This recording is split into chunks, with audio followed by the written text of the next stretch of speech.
Et nous voilà de retour à notre magazine de télévision, Madame, Messieurs. Nous allons tout droit maintenant vers l'Amérique du Sud. En fait, on s'en va en Argentine parler avec Eric Kibi, un Montréalais justement qui est de passage sur place à Buenos Aires. Bonjour Eric, comment ça va? Oui, bonjour, ça va très bien et vous? Ça va très bien, merci. Alors donc, vous nous parlez donc de l'Argentine, c'est bien cela? Oui, exactement, c'est ça, je suis à Buenos Aires. Et vous êtes dans quel coin de Buenos Aires? Je suis assez proche de la capitale, à quelques minutes, à environ 35 minutes de la capitale. D'accord. Alors, vous, vous êtes Montréalais, vous êtes un sportif. D'abord, j'aimerais que vous nous parliez Ouais. justement en fait des circonstances de votre séjour à Buenos Aires, en Argentine. Oui, c'est ça. Au fait, je viens juste d'arriver il y a 3 jours. J'étais à Montréal. Oui. Euh, J'étais à Montréal. J'étais à la maison et j'ai signé un contrat pour venir jouer ici en Argentine dans la ligue de basket professionnelle. Et Mhm. ouais, j'ai fait 26 heures de voyage et je suis arrivé, disons, vendredi. Ouais, je suis arrivé vendredi et je m'entraîne avec l'équipe depuis 2, 3 jours et on a match. On est présenté en voyage. Oui. Alors, c'est ça. Je viens de connaître tous mes coéquipiers. C'est ça qui m'amène en Argentine pour l'instant. D'accord. Donc, j'ai bien compris, 26 heures de vol, c'est bien ça? Ou bien 6 heures de vol? Ouais, 26 heures. 26 heures de vol, j'ai fait. 26 heures de vol. Donc, depuis Ouais, c'est Montréal, ça. mais je suppose qu'il y a eu quand même en fait des escales quand même. Il n'y a pas un vol direct. Oui, il y a pas de vol direct. Alors, c'est ça. J'ai dû faire une escale à Toronto et au Brésil. OK. C'est ça qui a tardé un petit peu. Ouais. OK. Donc, Toronto et en fait, de Toronto, Rio, c'est ça? Et Rio de Janeiro, c'est ça? Euh, à Sao Paulo. Sao Paulo. Sao Paulo, OK. Et de là, après ça, à Buenos Aires. Exactement. En pleine Alors, élection. En pleine justement, élection ici. justement, j'allais en venir, c'est un hasard parce que, en fait, on se parlait pas nécessairement de politique aujourd'hui. Je voulais surtout pas parler de Ouais. politique aujourd'hui, parler Ouais. vraiment sport comme tel, mais ça tombe par hasard, c'est un hasard comme pas possible. Ouais. Et vous êtes arrivé en pleine élection là-bas, et d'après ce qu'on entend Exactement. ici, c'est l'extrême droite qui prend le pouvoir. Exactement. C'est l'extrême droite. C'est assez mouvementé quand même. Je suis arrivé le jour. Ils ont voté hier, alors Oui. dimanche hier. Moi, je suis arrivé vendredi, mais même déjà à l'aéroport et dans la ville, il y avait déjà beaucoup de manifestations et tout, tu vois. Alors, les gens s'apprêtaient que c'est l'opposition qui allait gagner, tu vois. Alors aujourd'hui, le jour après l'élection, c'est vraiment férié. Mais où est-ce que moi je suis, c'est calme. Mais plus en ville, il y a beaucoup de manifestations aujourd'hui, beaucoup de mouvements. Alors, ouais, c'est vraiment un changement pour les gens ici en Argentine. Donc, Mais dites-moi, il y en a qui sont vous, contents, il y en a qui sont fâchés. bien sûr, ah ben c'est toujours comme ça. Dites-moi, vous avez quand même eu l'occasion, vous, en tant que Montréalais, en tant que Canadien, Ouais, Québécois, d'assister quand même, de vivre les élections ici au Québec, un peu partout au Canada. Vous avez également eu l'occasion, comme nous tous, de suivre un petit peu les élections aux États-Unis et tout ça, dans les pays européens. ouais. Dites-moi, est-ce que c'est l'atmosphère que vous retrouvez sur place à Buenos Aires, ou bien vraiment on sent que c'est un pays du tiers-monde où les gens se tabassent, les gens s'insultent, où les gens se battent comme tel? Qu'est-ce que vous avez pu remarquer là-bas? Ça vous fait rire, hein? Au fait, c'est drôle à cause, c'est ma deuxième fois, c'est mon deuxième passage en Argentine et la dernière fois que j'étais ici, c'était en 2019. Alors, qui était la dernière élection aussi. Alors, c'est ma deuxième élection que je vis ici en Argentine. Alors, c'est la deuxième fois que je vois.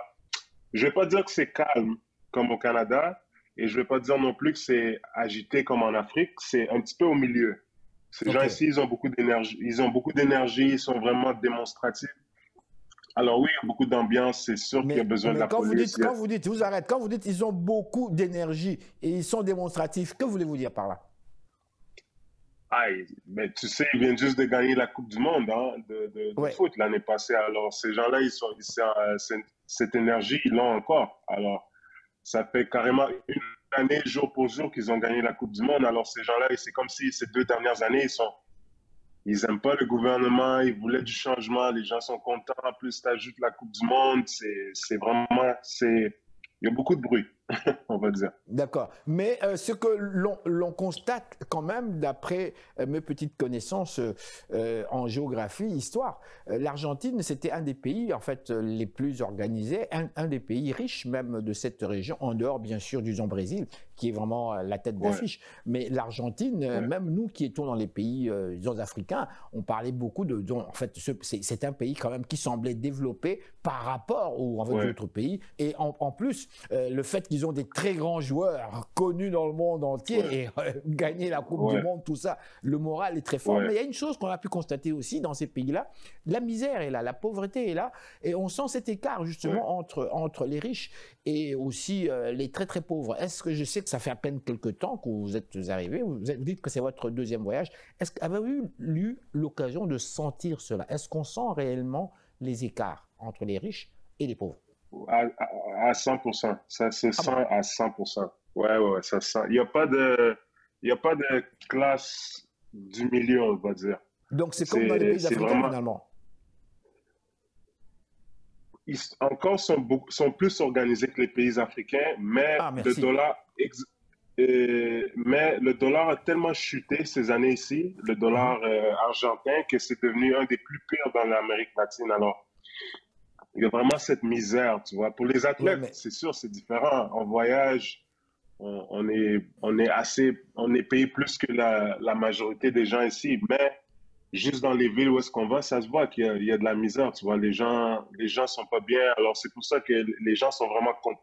Il y avait besoin d'un changement, tu vois. Alors, les gens ouais. sont assez contents de l'élection et tout. Mais il y a vraiment un écart. Il n'y a pas de middle class. C'est vraiment les riches et les pauvres. Un peu comme en Afrique, mais il y a quand même un petit peu plus d'organisation. Il y a un petit peu plus d'organisation, vous dites, mais si on regarde Ouais. bien, c'est plutôt les infrastructures, n'est-ce pas? Sur le plan des infrastructures, on peut dire cela. Ouais, on va dire sur le plan des infrastructures, du respect des règles, tu Mhm. vois, Oui. cette mentalité-là un peu, tu vois, mais c'est quand même un pays qui est l'Argentine, tu vois, c'est quand même un pays pauvre, c'est quand même un pays de third world country, on va dire. Oui. Mais il y a toujours eu ce potentiel, tu vois. Ils ont tellement Oui. ce potentiel, tu vois, dans le sport. Et tu vois, même au basket, ils ont gagné des médailles olympiques aussi. C'est un pays très pauvre. So, il n'y a aucune différence pourquoi que les choses qu'eux, ils font ici, que nous, on ne peut pas les faire aussi en Afrique. Mais c'est ça l'écart, qu'ils sont quand même, quand ils le doivent, ils sont un petit peu plus organisés. Dites-moi, vous, dans le sport, justement, dans le basket, comment ça se Ouais. passe? Là-bas, sur place, vous avez quand même affaire à fait, des gars assez bien équilibrés, hein? Des gars très en forme, Ouais. très, très énergiques, n'est-ce pas? Ouais, c'est ça. L'Argentine, c'est un on va dire, des top 7 8 pays de basket au monde, c'est Mhm. sûr. L'économie a beaucoup changé de ces années ici. Alors, il y a de moins en moins d'étrangers qui viennent ou il y a de moins en moins d'étrangers par équipe. Quand moi, Oui. la première fois que j'ai joué ici, il y a 5 ans, on était peut-être 3 4 étrangers qui touchaient des bons salaires sur une équipe. Mhm. Mais depuis que l'économie a baissé, vraiment chuté, c'est de plus en plus rare d'avoir plus de un ou deux étrangers par équipe, tu vois. Alors, mais, Mhm. mais les Argentins sont bons quand même. Ils sont des bons Oui. joueurs, bien structurés, disciplinés, ils travaillent fort.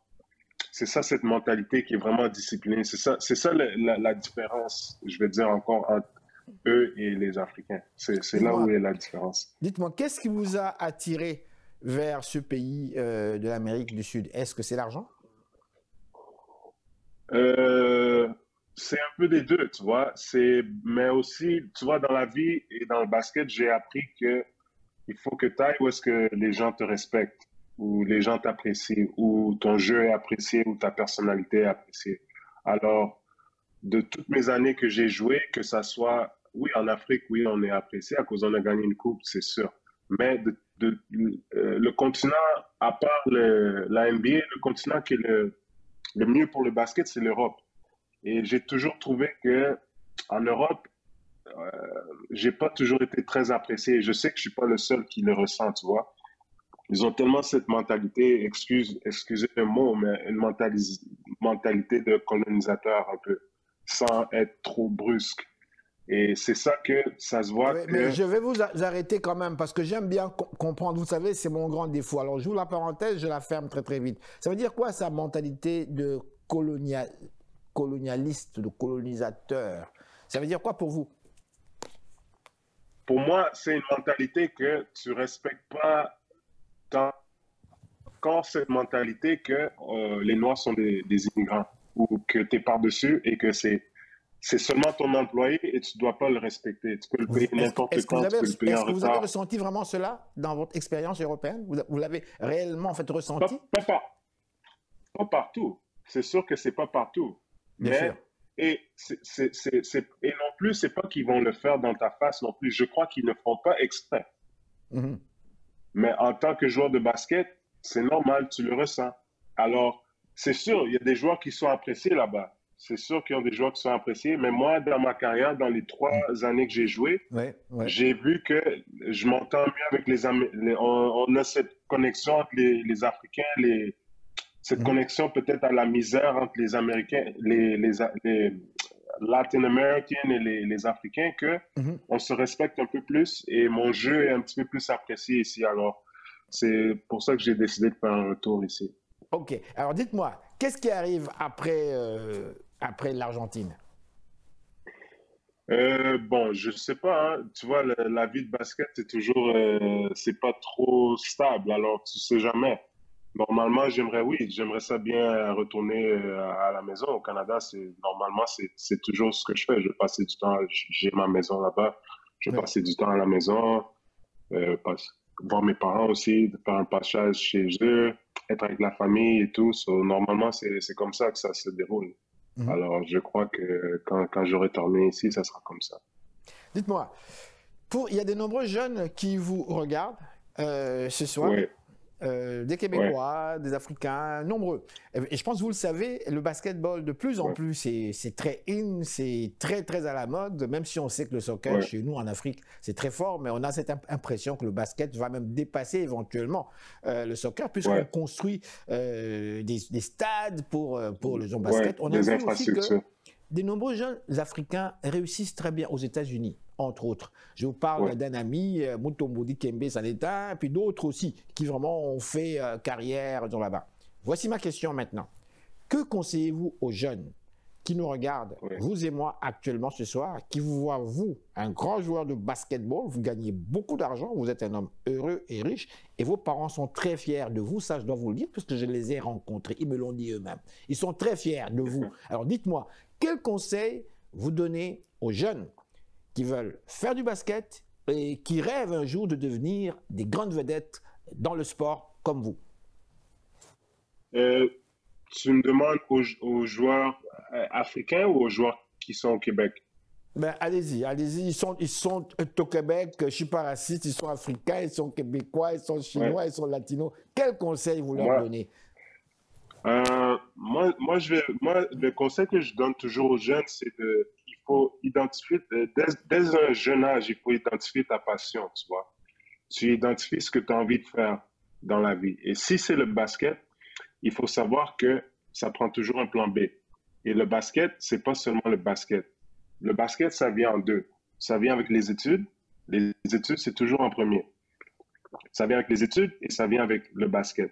Ce que le basket va t'aider à faire, ça va t'amener de la discipline dès un jeune âge. Tu vois, cette discipline qui est nécessaire pour réussir dans le basket. Et même si tu réussis pas dans le basket, il y a tellement d'autres avenues que ça peut t'amener, tu vois. Moi, le basket, ça m'a donné une opportunité d'avoir une bourse. J'ai une bourse pour aller aux États-Unis pour jouer mon basket, mais j'ai eu aussi un diplôme de journaliste. So, ça, c'est une opportunité que si le basket n'avait pas réussi, au moins j'avais ce diplôme. Et depuis un jeune âge, j'ai identifié ça très jeune et je suis resté discipliné et j'ai travaillé. Il y a aucun secret à devenir dans ça. Il faut travailler, il faut travailler, travailler. Les joueurs qui sont dans la NBA aujourd'hui, tu vois, on a deux Montréalais qui sont bons. Il y a Lou Dort et Bénédicte Mathurin, tu vois. Ça, c'est deux des plus grands travailleurs que j'ai jamais vus dans la vie. Même, même moi, je crois que je suis un travailleur, mais ces gars-là, ils m'ont dépassé. Tu vois, à cause, moi, je suis plus vieux qu'eux. Je suis 8, 9 ans plus vieux qu'eux. Alors, nous, on croyait qu'on faisait assez, mais on faisait pas assez. Ça prenait plus, plus. Et eux, ils l'ont fait. Et aujourd'hui, ils sont des grandes stars dans la NBA. Tu vois, il y a pas, c'est le travail qui paye. Il y a le travail, la discipline et le respect. C'est les trois choses que moi, je dis toujours aux jeunes. Travail, discipline et respect. Et ça, n'importe quoi peut arriver dans la vie. Il n'y a aucune excuse. Il y a des gens qui viennent de nulle part, de tous les coins du monde, de toutes les circonstances du monde, et ils réussissent. Et c'est ça. Éric Kibi, merci infiniment. Tête d'affiche, star du basket à Montréal. Merci beaucoup. Vous nous parlez donc depuis Buenos Aires, en Argentine. Merci beaucoup. Alors voilà, madame, messieurs, restez là. Nous sommes de retour tout de suite, après ces réclames publicitaires.